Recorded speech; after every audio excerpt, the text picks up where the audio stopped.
My dear friends, ఈరోజు ఆ శివుడిని కొంచెం మనం ఆ రూపం తలుచుకుందాం.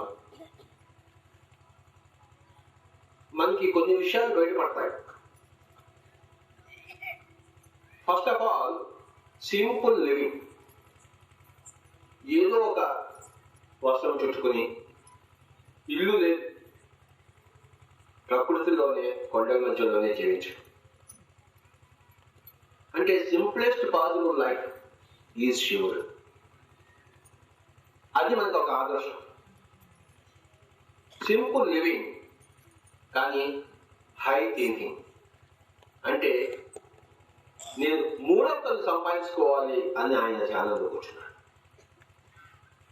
అంటే అది that is called as highest thinking. నాకు 2 కళ్ళు ఉన్నాయి, ఈ భౌతికతను చూస్తున్నాను, కానీ నాకు ఒక మూడవ కన్ను కావాలి. నేను పారమార్థికాన్ని తిలకించాలి, ఆధ్యాత్మికను చూడాలి. చనిపోక ముందు నాకు తెలుసు నేను ఇక్కడ ఉన్నాను, చనిపోయిన తర్వాత ఎక్కడికి వెళ్తాను నేను తెలుసుకోవాలి.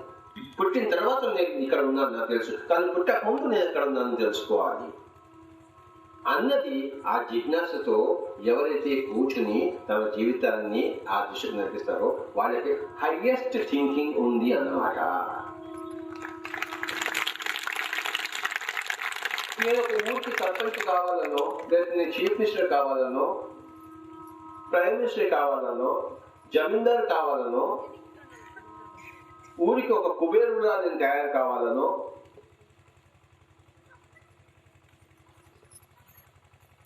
ఇవన్నీ కూడాను ఒక హైయెస్ట్ థింకింగ్ కి కావు. హైయెస్ట్ థింకింగ్ ఏమిటంటే నేను మూడవ కన్ను సంపాదించుకుంటాను.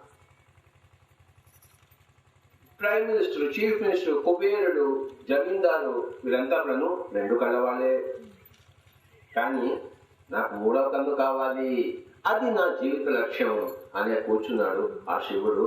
అలాంటి వాడు ఒక మాస్టర్. చెప్పకపోవడం అలాంటి మాస్టర్.